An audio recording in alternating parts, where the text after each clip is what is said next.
All right, everybody, welcome back to another episode of the Blazer Victory Podcast. John Duncan here, and of course, I'm joined as always with my co-host Darian Smith and Jimmy Marion. And you might recognize another face on your screen. Shout out to YouTube. Andy. Hey, brother, I'm going that way myself, man. Well, here's what I've come to learn, man. I can put a hat on. It's hard to hide this at 6'7", but when you do this, you'd be amazed at how you can slide in and out. Hey, I know that's right. But that March Madness hat looking sweet, man. Yeah, Sweet. no doubt, no I doubt. think We that's need the a little newer version. foreshadowing, a little foreshadowing, but hey. Oh man. Well, we'll get into those high expectations again this year. But first, guys, Andy, obviously you saw the news Thursday night. South Florida head men's basketball coach Amir Abdur-Rahim passes away at the age of 43 suddenly and tragically. Obviously, all prayers to his family and the whole South Florida organization. But Andy, did I know you got to meet him on the hardwood a few times. Do you have any recollections of meetings between you two and what kind of he was on and off the court? Yeah, I've been in this business now. I'm going into my 18th year as a head coach. I was an assistant for 10, so that's 28 plus the 5 that I played, the 4 in the sit-out year. I've been in this space now for over 30 years, so I've crossed paths with a lot of people. Amir was an assistant at Texas A&M, and then he was an assistant at Georgia. The first time I really got to know him was I was doing the TV thing, and I was covering the SEC primarily, and I did a number of Georgia games, and he was on Tom Crean's staff at Georgia. He gets Kennesaw State, and, our first year, 2020-21, we inherited a lot of the non-con schedule, but I think our second or third game was Kennesaw State. He was just starting the rebuild. I think it was his second year. And so we played then, and obviously being in the same league now last year, man, it was just what a gut-wrenching, heartbreaking news. I'm rep by CAA, Jimmy Sexton. I'm sure you guys have heard of him. And so Amir had just joined CAA this past summer. And so I actually had a conversation with Jimmy yesterday afternoon. He had tried to call me when we were in practice, and I got in my car heading home, and I called him back, and he told me the news. He wanted me to know before it became public. Wow, 43 years old, in the prime of his life, the AAC Coach of the Year, just took South Florida to the best year in the history of their school as it relates to wins and capturing a regular season championship. And a lot of questions. There was a lingering health issue, and one thing led to another, and then a blood clot came into play, and then ultimately it took him home. Amir's a Christian and a guy that all our hearts go out to him. His players, can you imagine what the players are going through? And then the most important thing is his family. He's got 3 small children under the age of 8. Wow. When I was down all night thinking about it, and I addressed it with my team today, and it just it shows us all, man, we're not promised tomorrow. You go try to make a difference today, live life to the fullest, because who knows what the future holds. 100%. Now, Andy, switching over to UAB basketball, obviously a hell of an ending to the season, the 2023-2024 season. Can you bring us up to speed? Just what was that like, taking that team last year to the NCAA tournament, all the way up to the northwest corner of the United States? But how was that to be able to take that team and regroup them mid-season and go on the road that y'all did into the tournament? Well, John, I just said it, this is my 18th team, and every one of them is different, and you got to figure it out. As we're a week away from opening this next season, I really don't know who we are yet. That's a process. Last year's team, I have never been a part of a group that grew more from start to finish than that group. As a coach, you certainly want to win. If you don't win enough, then you're not going to be a coach very long. So you got to win. It's bottom line business. But ultimately, you just want to see your kids reach the potential that the group has. We call it best version of self. We talk about it daily. Ultimately, I just want these guys to be the best version of themselves. So collectively, we can do the same. Let me go back. So first year, COVID, we go 22-7. It was almost like that year didn't exist because it was just so bizarre. No fans, no interaction. Weird. We'd recruited a group off of Zoom. I hadn't met these guys until they came on campus in June, and just everything was just so out of whack, as it was for all of us, across the country. Year two, we brought in a kid named Jelly Walker. We had Trey Jemison in that first group. Quan Jackson, Mike Ertl get the extra year because of COVID, and we end up having a terrific run at the end to break the longest drought in UAB history. There was a 7-year drought between NCAA tournament appearances, the longest in the history of the program, which again shows you the storied basketball program that is UAB. And we got back to the tournament. Then we were able to add some pieces.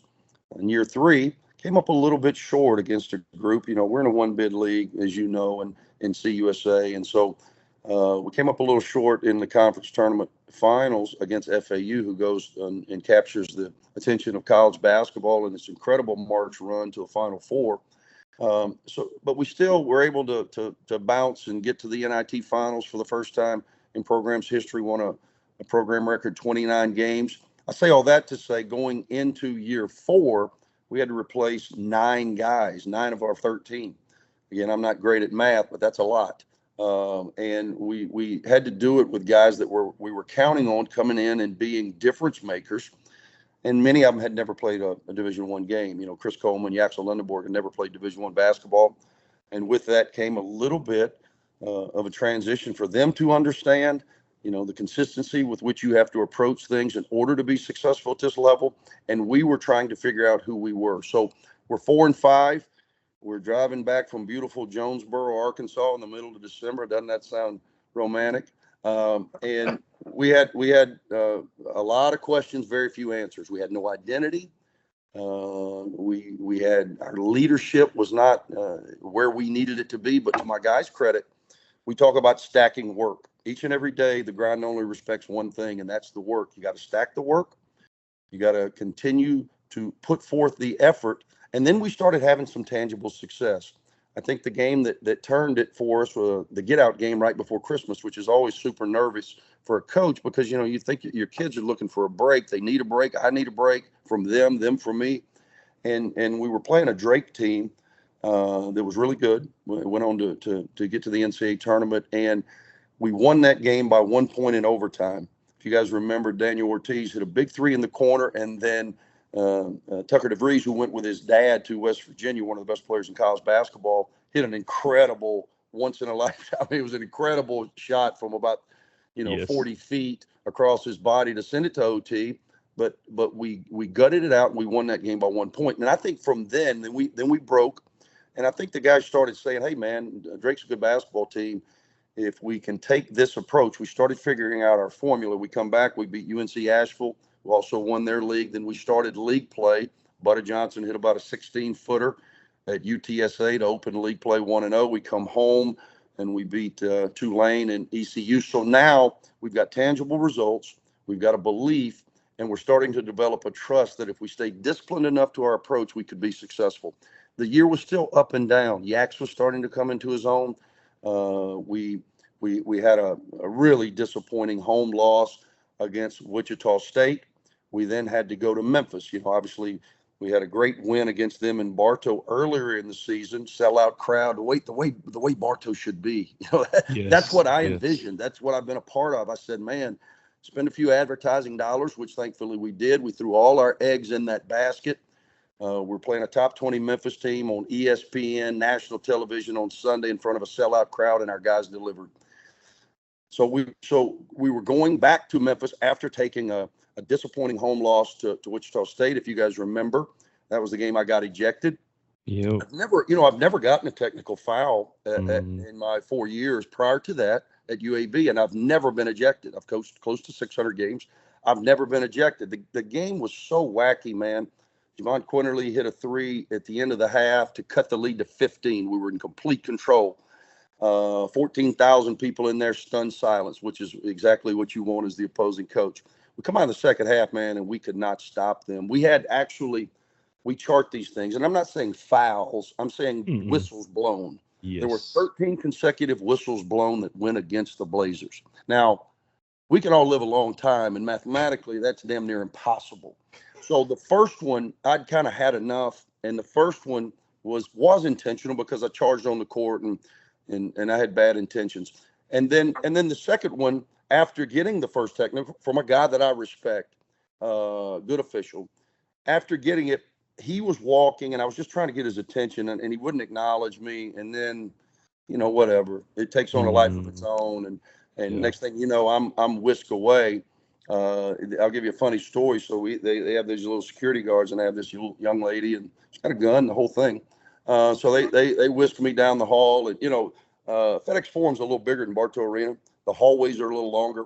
So as I'm walking back to our locker room, all these attendants are looking at me, and they don't really want to make eye contact. They everything's closed circuit in there, so they're seeing what's happening. They can hear the noise, and everybody didn't really know how to react. So next thing you know, I'm in this locker room, and it's me and her, and she looks at me, and she doesn't really know what to say. I think she'd been on a job, she told me, like 2 weeks. And she looked at me and she said, "Coach, I know this is probably inappropriate, but I've never had a chance to do that before. That was so exciting." Oh my God. And you're looking at it like, oh my God. Yeah. Well, at the time I was over it. I mean, whatever. Okay. So then I'm in the back, and you guys, it was a point of national contention a few years ago. Remember when the Grizzlies would win, hustle and flow? They would hit them with whip that trick. Whoop that, yeah. Whip that trick. Hustle and flow, great movie, by the way. So I didn't know they did that in the Memphis games. So I was thinking, okay, remember back in the time, they were like, this is a little inappropriate, but they still did. It's a professional organization. They can do what they want to do. Bro, they hit us with the whip that trick. So I'm in the back. We end up losing the game by 15, 16 points, and I can hear it in the back, 14,000 people hitting us with whip that trick. So we then come and go to Temple. We win that game. We beat SMU at home to get the double bye. We were playing for the double bye. We didn't have to play till Friday, and then we went on that magical run. So long answer to a short question, but the reality was, man, I was so proud. And we're Butter Johnson, relatively clean look 3 away from having an opportunity to beat a very good San Diego State team, who the prior year played in the national championship game. And then who would have thunk Yale upset Auburn? We could have been facing Yale with the opportunity to go to the Sweet 16. Sweet 16. So you always want more. We all do. Coaches do. Fans do. You want more on this podcast. I get it. But I was really pleased as you sit back and look at how that team grew and what they were able to accomplish. It was a special year for the UAB Blazers. So Coach, you was like taking me down memory lane. I'm like reliving emotions, like I'm refilling the things, like, and I started the thing that I think about during that whole journey. I played football here, so I'm thinking about the whole journey of it, and I'm thinking about the lows, right? And as a coach, how do you get your team just to focus on the next game? Because I'm thinking about, it was 2 blowout losses I feel like we had at home. I think one was to Southern Miss. No, right. Rice late in the season, we lost. McNeese State came in here and just, it was embarrassing. I mean, I was embarrassed as a former player in the green and gold. I mean, this is a job to me, but it's more than a job because I played here. I'm still the second all-time leading scorer, just for the record. But I played here, and I played for Gene Bartow, and I know, what went into building this program and what an integral part UAB basketball is in the evolvement of UAB. I mean, let's be real. I mean, if it wasn't for Gene Bartow and UAB basketball, UAB, I'm not sure, would get the attention or the funding necessary to become what it's become, which is the largest employer in the state of Alabama and the biggest economic supplier. So I understand those things. And when I came back, I called the phrase Bartow Standard because that was my charge. I wanted to get it back to where we're nationally relevant year in and year out. So we had only lost, we're 60-10 in Bartow Arena. They say 60-11 because they count that West Virginia game as a home game. That's a BJCC. Yeah. But we're 60-10 in Bartow. And we were 48-5 in our first 3 years. Last year we were 12-5. That ain't good enough. we lost some games at home that we shouldn't have lost. McNeese beat us. We lost close to Southern Miss. We lost bad to Rice. We let Wichita State. I mean, it just was not up to the standard. And again, to my guys' credit, they continued to stay the course. Now, I'm brutally honest. I take pride in that. And I am not a good loser. I go in with a game plan. I don't know if you guys can relate to this, but I always go in with a certain game plan, and then it's hard for me to stick to it sometimes because of the passion that I have, and I'm very intense in what I expect of my guys. But our guys learned how to deal with me. They learned that I was not going to give in. That's the greatest thing that I learned from Bob Huggins. His will was stronger than the room. There's three guys that can never have a bad practice. That's the head coach, that's the best player, and that's your point guard. Now, I can't always speak to our best player and our point guard, but I can assure you every single day I'm going to go in there and hold those guys accountable. Coach, you talking about last season, you're bringing me back memories too, and thinking about the development of Yax. The Blazer Victory podcast listeners love Yaxel Linderborg. He is our guy. Yeah. He's just crazy, and he's got that infectious personality. And that's something I wanted to ask you about, Coach, because for me, it's difficult to explain from like a fan perspective. But as a fan, you almost feel like this special bond with the player. You've got these unique guys, and they have that special bond with the fan base. I'm just curious, like, what's it been like for you to coach a guy like Yaxel Linderborg, and how do you think he's developed that special bond with the UAB fans in such a short period of time? Well, again, I hate to go back, but I want to give a little bit of understanding of how we got him. Initially, this kid played 11 games of high school basketball, and I could get into all that. He's got a fairy tale story. Played 11 games of high school basketball. He had no opportunities anywhere. He did an outdoor Dominican workout. He's Dominican. So he did an outdoor workout.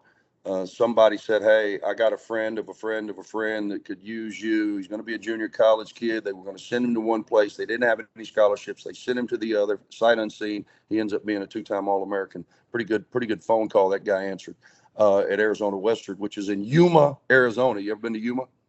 You know the movie 3:10 to Yuma, Russell Crowe? You guys are so young. You probably have you ever heard of that? I haven't heard of it, no. I want you to Google it tonight. I don't know what you're doing tonight, but I want you to watch it.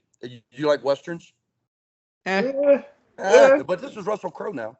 It's called 3:10 to Yuma, and I love it. It's a great movie. And basically, he's a kind of a bank robber guy, whatever, bad guy, which I like too. And then he's trying to get out, and they're trying to take him somewhere, but they're taking him to Yuma, Arizona. And why Yuma, Arizona is because it is literally on the border of Mexico. So he's trying to cross the Mexican border, right? Mm-hmm. So we went to Yuma, and I saw it. As we have mosquitoes here, they have scorpions. I'm not kidding. Like we deal with mosquitoes, they deal with scorpions, man. Wow. You're in the desert. Anyway, Yak signs early with Mike Anderson at St. John's. He was raised in New Jersey. His family still lives in New Jersey. Then Mike, unfortunately, got released at St. John's. So the kid's available. We found a connection, and we convinced him that we were the best situation for him, thankfully. The kid comes. We don't know him. Really talented, really naive, not in a bad way, in a good way. He's just never been exposed. This is his 5th year of organized basketball. This is it, 5th year. Wow. So he's still really a baby as it relates to basketball and everything that comes with it. I knew immediately that the kid had a gift. He's a gifted rebounder. He broke our future mayor, Trey Jimison's single season rebounding record. Trey set it his senior year. Now, one of the reasons Trey set it is we played 39 games. That was the year we went to the NIT Final Four, to the finals, and we were 29-10. So we played 39 games, a lot of games. So Yax broke that in last year. We played 35 games, and Yax was a no-show probably about the first 4 or 5. So he broke the single season UAB record. He broke the AAC single season record. He broke the UAB doubles in a season record with 19. Incredible. And he doesn't even really know what he was doing last year. He just started figuring it out. I say all that to say you're going to be shocked at how much further along he is this year than last year, in his temperament, in his understanding, in his ability, and his capacity for work. He's shooting the ball from 3 now. He's always been able to facilitate. I thought he would be able to do a little more last year. We're going to run offense through him. I'm going to change schematically. I'm a guard guy kind of. We always kind of run things. I'm not as dumb as I look. If I've got a Jelly Walker, then Jelly Walker's going to get the most shots. Last year, Eric was a little different, so we schematically had to change. And this year, it'll be a complete change because we're going to play through Yax a good bit. My goal is for him to have the highest usage rate in college basketball. He's got to help me with that, but that's my goal. Anyway, the kid's got a tremendous upside. His game has grown, and I say all that to say it pales in the comparison to what he is as a human being. There's no way. This is a unicorn, guys. I want UAB to hear this directly from me. There will never be another kid that had the opportunities financially that Yaxel Linderborg turned down to come back and play at UAB. It will never happen again. He could have gone and played in any place in the country, and he didn't want to. He wanted to stay here. He believed in what we were doing. People at the end of practice, they'll get up there and huddle, hey, family on three, we live that. And thankfully, he saw it and he believed in it, and he knew it was the best path for him. Tremendous kid, incredibly engaging, loves people, loves UAB, loves the support that he's getting. This kid's special, and I hope that the UAB faithful appreciate what's in front of them. Yeah, Andy, you just hit on it. I'm just going to go. I mean, we'll talk about some newcomers to this team squad, but let's get into it. Year 2 in the AAC. How does UAB stack up in terms of resources, whether that's NIL, venue, whatever? How does UAB stack up to its conference peers in year 2 of the AAC? Yeah, not where we need to be. When we were in Conference USA, we were in the top third as it related to budget and facilities and the things that make up the guts of the program from a financial standpoint. As we segued into the AAC, I think last year out of a 14-team league, this year it'll be 13. Obviously, SMU bought their way into the ACC, moved a vowel on us. Last year, out of the 14, we were 9th. That's the documentation that I've gotten. We were 9th. As we moved in with 5 of our friendlies from CUSA, we were ahead of most of those 5. I think maybe with the exception of North Texas. Now, North Texas lost their coach to Oklahoma State, so they may not be paying the new guy what they were paying the old guy, yada, yada, yada. Believe it or not, FAU was so low when they made the Final Four run. Dusty went from, making $500,000 to making $1 million, $2 million, $3 million, and they bumped their staff up. But they didn't really change a lot of things because the infusion of money went into their NIL. They were hands down. They may have had more NIL in our last year in CUSA than the rest of the league combined. They just turned all the money into that. And that's how they were able to keep, Vlad Golden, Johnny Davis, all those guys, Elijah Martin. So it was smart. As we moved into the AAC, again, we're not where we need to be. We're not where we want to be, but we are where we are. And we've got to do what we've got to do. People don't really want to hear it. They don't understand it. For a long time, it's been amazing to me how quickly NIL and transfer portal has been like, man, I can't believe this. To now it's just become kind of accepted, and it is what it is. We have to evolve with the times, and I'm working daily to try to get people to understand that. If we want to be relative, if we want to be competitive moving forward, we've really, really got to get our focus and our investment. We got to get our commitment where our expectation is. What's the best way for the fans to help out? We've got people that buy tickets, and I appreciate that. We've got people that have helped us in the NIL space, and I appreciate that. It's my job and to continue to try to impress upon, our administration to understand how quickly this thing is evolving and how the gap is continuing to widen. And if we want to win and if we want to be competitive moving forward, I've said this to Mark and to Dr. Watts. I was hired here because I think for a couple of reasons. You guys tell me if you agree or disagree. The fact that I played at UAB, that's just the cherry on top. That really doesn't have anything to do with anything. A lot of guys played at UAB. The fact that I had a successful run, at Ole Miss, and then prior to that at Cincinnati, I was an established head coach in the area, understood. all of those things I think came into play. But I think one of the biggest things was the fact that, again, I had established relationships. I had credibility in the industry. I had inroads in which to get Jelly Walker, in which to get Mike Earl and Quan Jackson. And this was pre-NIL being as apparent, as in your face as it is today. So we did all that. And then we pick up a KJ Buffin and an Eric Gaines. And those things were not transactional. Now, NIL was a part of it, but it was only a part of the process. It was not the process. We have quickly changed, man. Now it is NIL 1, 1A, 1B, 1C, and the relationship aspect of it, the things that I have, tried to culture over my 30 years in this business. Unfortunately, they don't have the same effect as they once did. So therefore, without NIL and funding, the things that I've worked my entire career to establish are not going to have the effect that they have in us getting to this point. Yeah, 100%, Andy. And I'm sharing my screen for those watching on YouTube. Southside Solution. We'll include a link in the show description. This is a huge way that you can support this UAB basketball program. Andy, wouldn't you say so, from the Southside Solution? Yes, every dollar that goes in there, there's some administrative cost, obviously, in everything, but it's very, very minimal. Nobody's in there making a salary. These are UAB people that are working for UAB to try to put us in a position to be competitive. At the end of the day, that's all. You can look at this face. You can tell I've been in my fights, and you can look at this face, and I've lost a few. But I just want to have the opportunity to use my hands. I'm not walking away from a fight. Never have, never will. I just want to have the opportunity to compete. That's it. And I want to compete at the standard that I know that the UAB faithful are expecting. And I'm just letting everybody know the game has changed. We have Magic City Impact, which is more university run. Those people are not as boots on the ground as Southside is. They're local people. Magic City, again, I've got nothing bad to say. I've really got nothing to say. They haven't done a lot as it relates to men's basketball. I'm hoping that would change, but that's why we go with where we know through Southside Solution.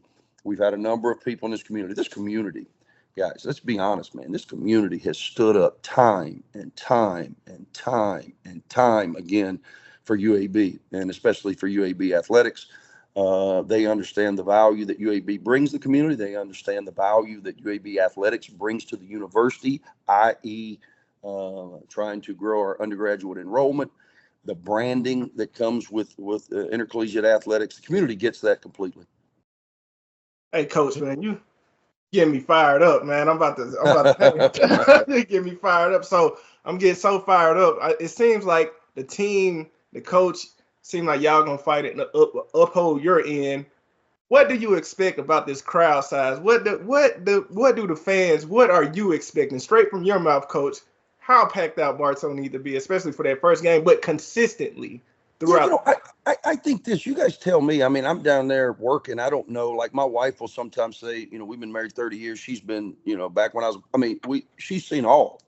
And sometimes she'll say, hey, did you see this? Did you see that? No, baby, I'm coaching the game. I don't know what's going on. I mean, you'd be amazed. It doesn't matter if there's, 1,200 people in there COVID or 8,700 in there Memphis. It doesn't matter to me. I do have the ability to focus on what I need to do. So I don't really get caught up in what they're doing at halftime and all that. I'm back there. She's like, yeah, we had the dogs out there at halftime. Yeah, honey, I mean, I'm back here with my dogs. I'm back here trying to get them to snarl. I mean, so I don't know, but I do know this. Number one, I want people to know there's a lot of construction going on at UAB. And that around the arena has been completed. We got a parking deck right across. Parking's easy. Parking's safe. There's a police presence on our campus. I think we're incredibly inexpensive to come to a game. I understand we still kind of have that high schoolish concession stand thing. I mean, but I don't have anything to do with that. If I could fix it, I would fix it. I promise you. And that's one of the reasons that we're trying to renovate Bartow Arena. And I want to create a fan experience that's worth your time, worth your energy, worth your stress, all of those things. And so that was really the impetus behind trying to get this Bartow thing done. I was hoping it would be done by now. It's never as easy as you think as it relates to trying to get everybody to sign off on it, but we are making real progress in that regard. I think we're in a city I live in Hoover, so I'm technically not in Birmingham. Metropolitan area is about what, 1-2, 1-3. Am I crazy? We've won 101 games over the last 4 years. There's only 9 teams in college basketball that have won more than us. We've won 2 of the last 3 conference championships. The last time that happened at UAB, early 80s, Gene Bartow. We've been to 2 of the last 3 NCAA tournaments. Last time that happened, Mike Anderson, early 2000. So we are doing our part, quite frankly. We were able to keep a kid for pennies on the dollar, and Yaxel Linderborg. Chris Coleman could have hit the portal. He did not. He came back. Alejandro Vasquez could have hit the portal. He did not. He came back. Buddy Johnson could have hit the portal. He did not. He came back. Tony could have hit the portal. Then we signed the number 2 rated junior college guard in college basketball, had multiple offers. We get Brad Azwira from St. Louis, who got 12-6. We got Tyron Moore, who was an all-league player at Georgia Southern. So we got Greg Gordon from Iona, 14-8 guy. So we're doing as best we can with the hand that we're dealt. I don't think it's too much to ask. I'd like to average, like last year, we averaged right around 5,000 fans for AAC play, and everybody was so excited about it. I wasn't so excited about it. I think it's not unrealistic to get 6,200 in that building. We've got to spend some marketing dollars. We don't do that to the level that I think that we should. That's, again, not my call. Right. We've got to let people know about games. Again, I'm in Hoover every morning. If I'm not getting in early, I'll go. There's a workout place over here that I'll go to, and people there. This is the truth now. People there. I have more people recognize me there from coaching at coaching at Ole Miss than coaching at UAB. They say, "Hey, coach, what are you doing in Birmingham? Why are you here?" Well, I'm the head coach at UAB, but they don't even know.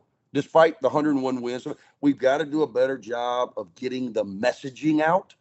And then my hope would be that, again, people would come in and really, because when you guys have been there, when you get really over 3,500, if you get 4,000 fans in Bartow, you can feel it. The acoustics are good. And I think it's pivotal for us because we got to do a good job of protecting home court in order to stack wins to put ourselves in a position in March to do what we want to do. So we got 25 in Ransom. Shout out to Ransom, man. I feel like I wanted to just make it known. I just wanted to put a spotlight on them. I really felt like they single-handedly brought so much energy to experience. You know where that came from, right? I mean, they came to us. That was a Trey Jemison thing. Trey was a part of that youth ministry, Ransom, which is what it is. And Trey is such a strong leader. He's such a strong Christian that they just wanted to come support him. And then we could feel it.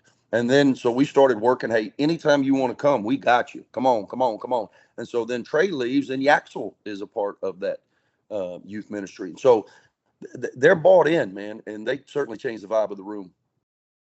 And Andy, I know, you just said things are out of your control. You can't control why the single game tickets just went on sale this week, less than 10 days from the opening game, which kind of boggles my mind.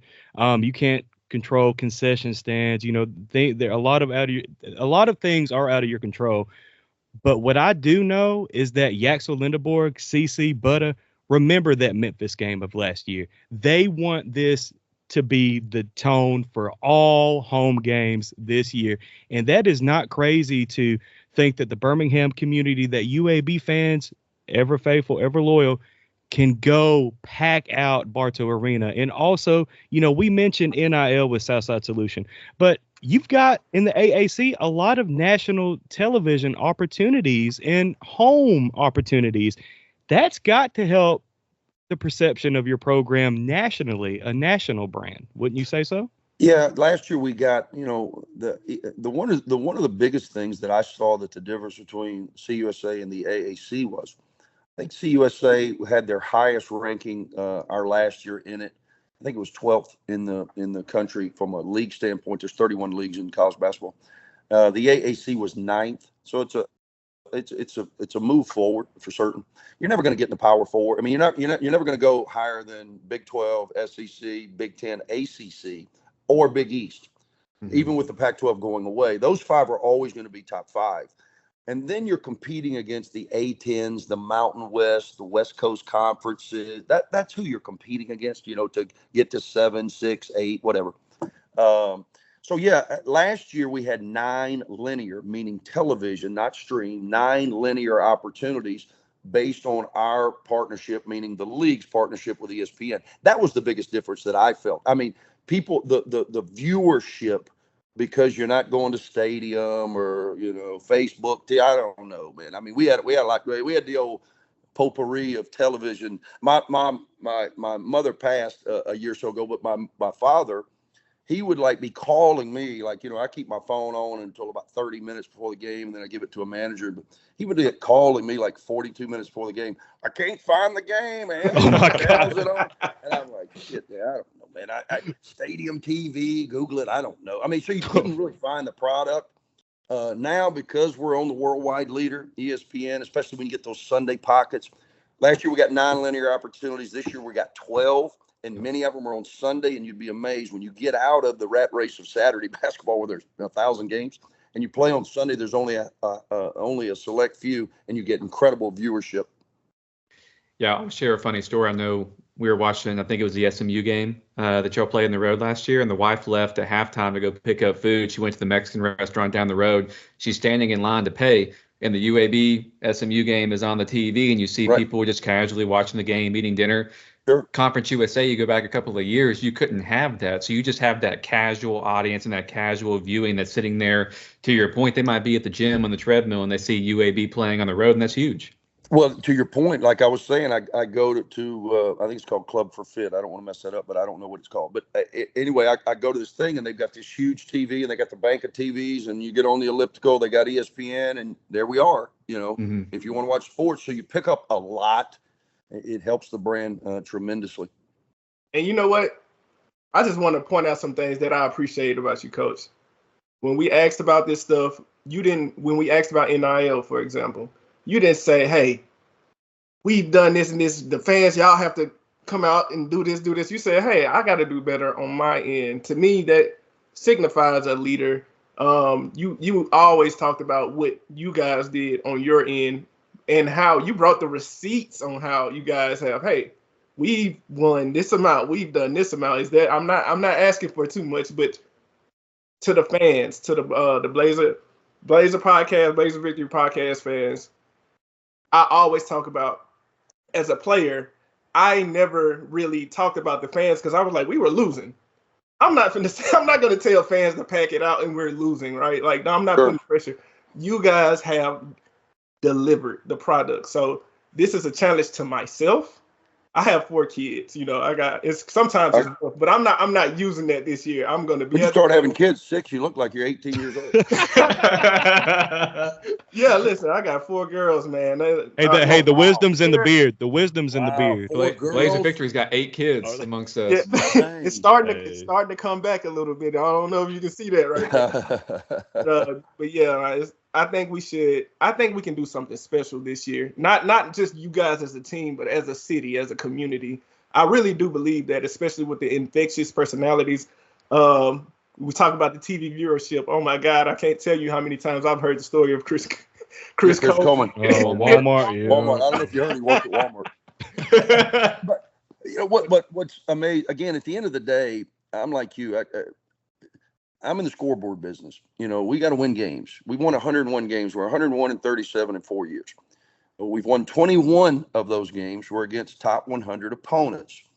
Again, not throwing shade, not naming names. The prior 4 years before I got there, you know how many top 100 wins they had? Now I've been here 4, so I think it's easy now because the numbers are easy. 4 years we've won 21 games versus the top 100. The previous 4 years, they won 3.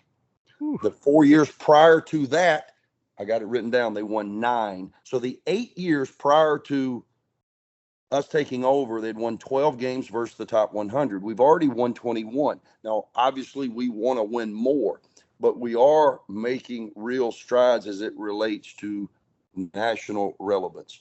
I know, listen, when people see Vermont on the schedule, the casual fan's not going to understand. They're like, damn, is that an apple? Isn't Vermont an apple place? Isn't it an apple place? I think so, man. Yeah. Well, I know that the Catamounts, but for the Vermont, I think. Yeah, I think it's kind of an apple. Maybe I'm wrong. But they're gonna say, oh man, dude, this is an opportunity for a quad 2 win at home. They're good. Mm-hmm. They've been to 3 straight NCAA tournaments. They've won their league 8 years. They're good. We thought we were really close, and just for the record, we're not ducking any smoke, man. We want everybody to play. When I was here, we played Auburn every year, and then that thing just got sideways before I got here, and I thought I could get it back right. And I think I'm getting closer. I do. Bruce and I are friends. I think I'm getting closer. But now he's just taken Auburn to such a different level. He's got so many people coming at him for this made for whatever, and now because of NIL, people don't understand this. Scheduling has never been easy. This year was the most difficult in my time as a coach. Why? Because scheduling you usually get your non-con done. You don't control the conference. They do it when they do it. But usually you get your non-con done late May, early June at the latest. This year we were into August, and guys, there were teams scheduling games last week. Why? And you say, why is that, Coach? Well, because of the transfer portal. You don't know your roster. Everybody's scrambling players. So that kicks it back. And now it used to be you could get Power Fives to entertain Birmingham, UAB. We got a good team, easy in and out. But now all of the non-league stuff, number one, conferences are increasing conference games. So back when I was in the SEC, it was 16, then it went to 18. They're close to getting to 20. The Big 12's 20, so that eliminates 2 non-con games. Now there's all of these NIL things, man. I mean, everybody's playing somebody for money and some kind of NIL. They're doing the thing in Vegas, but there's a number of those that are out there. Unfortunately, we can't get in them. We're trying to get in them.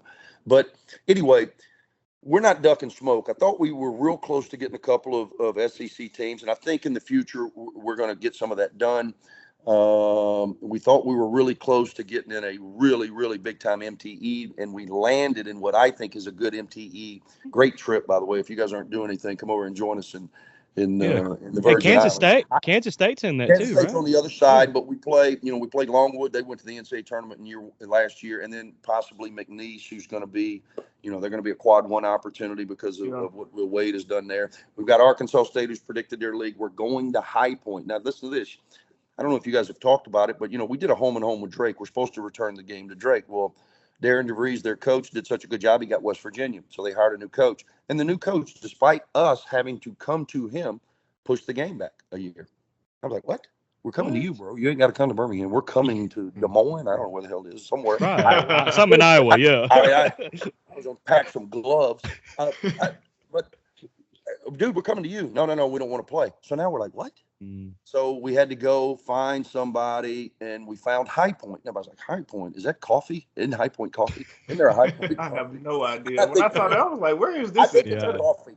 It was a firearm or something. They're predicted to win their league, and the travel was easy. We can commercial in and out. Again, we're all balling on a budget here. So we've tried to make it work numerically, even though it doesn't look super sexy. Numerically, it can make a lot of sense for us if we can win games.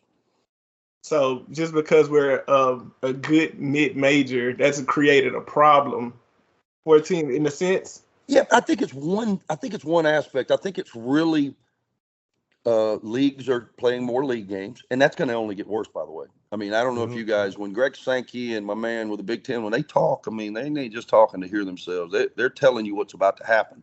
Yep. So those programs are playing more league games. Then they have more. The Big Ten, SEC are about to do this scheduling thing. It's really going to squeeze programs such as ourselves. So what we've got to do, we can sit here and gnash our teeth about it, or we can find out, okay, what is our best path moving forward? So what we did this year, we tried to schedule as many teams like us. We are mid-major, guys. We're mid-major. We're mid-major in every aspect. It is what it is. And I'm saying that as the second all-time leading scorer at UAB. Nobody loves UAB basketball more than this guy. We're mid-major. And so we have got to position ourselves where we're at the top of the mid-majors, and then hopefully put ourselves in a position to have a chance to make a run. Right. Now, hey, I know we're holding you long, 45 minutes in, Andy. Tell us a little bit about those newcomers into this year's squad, whether it be, you hit on McGee earlier. Tyron Moore, Greg Gordon. What are some of these pieces? How quickly are they going to impact this year's team? I hope quickly, but I don't know. I'd like to be able to sit here and tell you I know. I don't. Here's what I got. Bradley is where you guys are gonna love him now. He's another. He's a gentle giant. We got him for 2 years too. We thought we were only going to have him for the year, but because of last year when he was a 2-time transfer and they didn't change that rule till mid-December, they gave the kid the year back. They give everybody back. So he got 2 years. He's legit 6'8". He's 265 pounds. I'd like to get him to about 258, 255. Incredible bouncy jumper. He's an old school 5. He's a dunker. We need to get him rim protection. And I do so much early, with the way in which, we change defenses and we do this and we do that.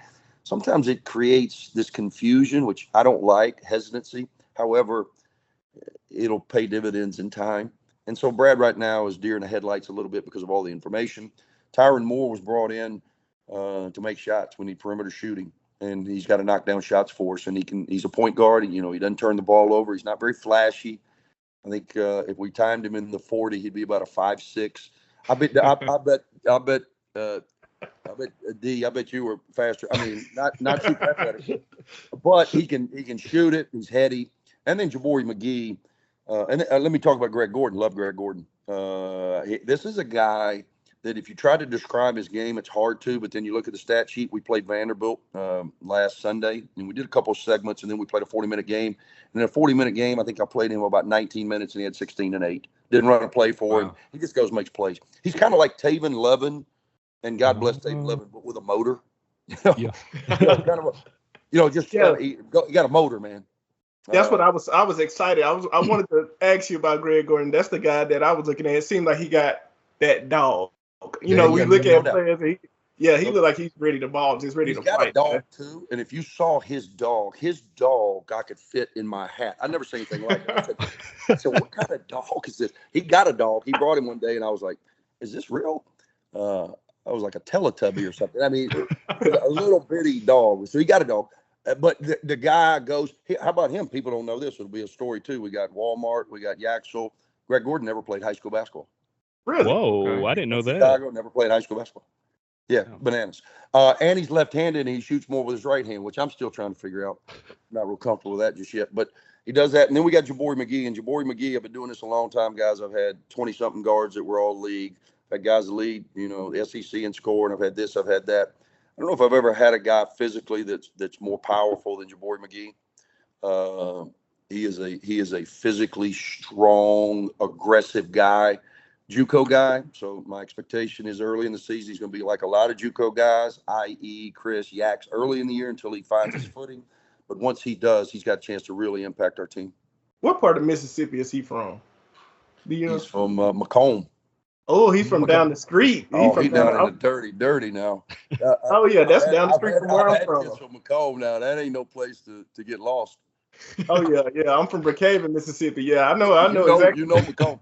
And so how about this? So he's in Macomb, and then he had a crazy home life, and so he went and lived with a friend in Winfield, Alabama, and he was, I think, the 3A football and basketball player of the year. Oh, okay. Yeah. Coach, I love hearing about all the new guys. I'd be remiss though if I didn't ask you about Tony. He's quickly became, or I shouldn't say quickly, he's been here for a while, right? But he's become a fan favorite. And how would you just describe his development? You look at the stat sheet, like he's gotten more minutes over time, his points per game has improved. But I was just kind of curious, what is it like these days to have a guy in the program for 5 years? I think he was maybe your first public commitment, but what's his impact been and what has his role been as a leader in that locker room for UAB? Well, let me start with this. You guys are a little too young, but y'all heard of the group Tony? It feels no, you don't know. I Yeah. And I'm the music guy. So there's no doubt what was on the radio or the cassette tape when Tony was conceived. But he's here. He was the first guy, sight unseen, committed to our program.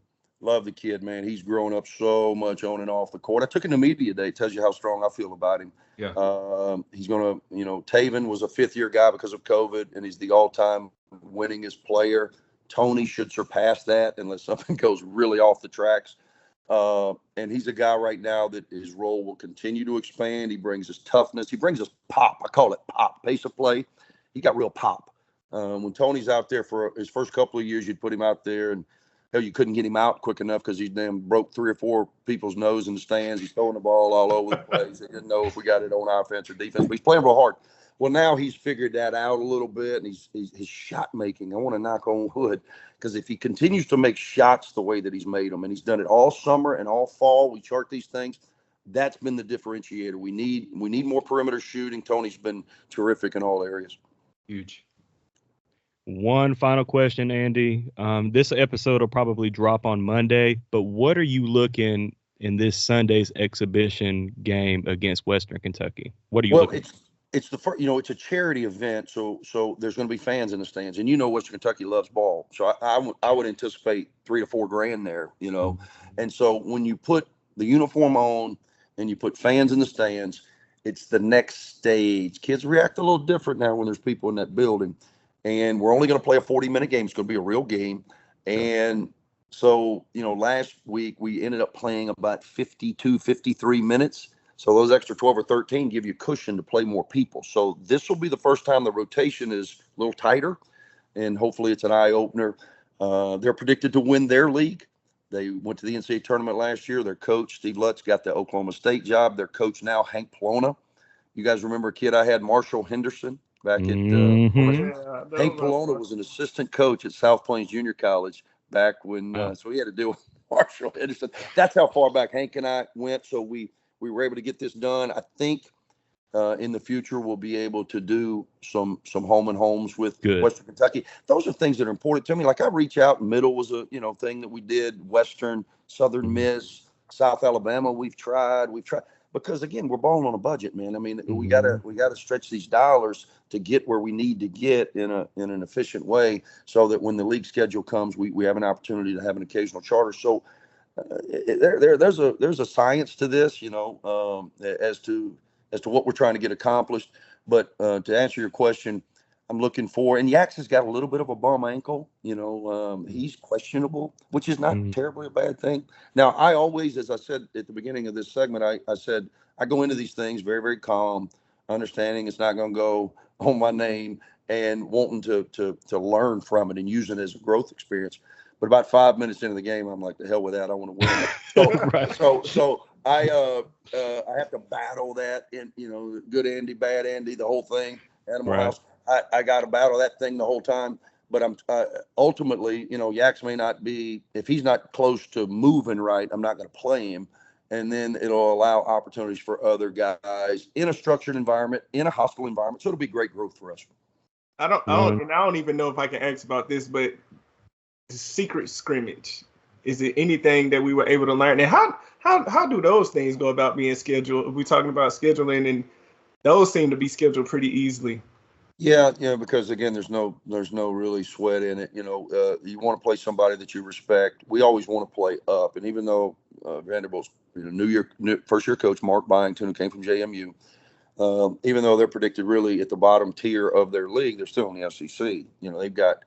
He got $3 million in NIL. I mean, let's keep it real. His starting point guard was a guy that I won't get into my man's business, but he was a guy that was all Big Ten for Michigan State last year. He left Michigan State and Tom Izzo and was a third-team All Big Ten guy to come to Vanderbilt. Why do you think he did that? His love for country music? No. I mean, so they snatched him. Remember the kid in North Texas who I said it, and I didn't want Jelly to ever hear it because he would be pouting, but Jason Edwards, he reminded me of Jelly. We swept North Texas last year, beat them at their place, really stole the game. They led for the whole thing, and we kind of made a charge, won it in overtime. We beat them pretty good at our place. But the kid gave us 31 up there and 29 here, so we did a great job with him. Well, he's at Vanderbilt now, and he gave us 26 on Sunday. So obviously, I have not figured him out yet. So they got, and he was the leading scorer in the AAC last year. Jason Edwards was. So they got him. They got a Big Ten. So they got dudes. They got a couple guys at Virginia Tech. They got a kid that was they got good players. So those things come about. You just want to – it's almost like the NFL when you see in preseason the two teams come together to practice against one another. That's what it is. And you kind of I'll walk out on the court. We don't Like if I want to stop play, I stop play. He does too, to try to teach. And that's what it is. But you still try to get a semblance of a game so you can get some rhythm. Yeah, gotcha. All right. Well, hey, UAB fans, go to uabsports.com. Get those tickets for Vermont Monday night, November 4th. And hey, while you're at it, get season tickets. But also check out Southside Solution and support this UAB basketball program this year and going forward. And I will drop a link in the show description. But Andy, my man, it's always a pleasure. I didn't think I would we would run close to an hour, but I appreciate you. This is Joe Rogan. It's a Joe Rogan experience. Yeah. Thank you so much. There you go. Guys, I appreciate you guys more than you know. I don't get a chance to watch that much, but when I do, I do. I appreciate anybody that has the same passion for UAB as I do, and I know you guys do. I know you're trying to get out the message. I know you're filling a void that is so very, very important to let that Blazer faithful know that it's important to a lot of us. Yes. Yes, sir. Thank you, guys. Jimmy, you want to go ahead and close us out? Hey, y'all heard the man. November 4th, 6:30 p.m. Vermont. Let's show up. Let's show out. Let's peck Bartow. Go Blazers.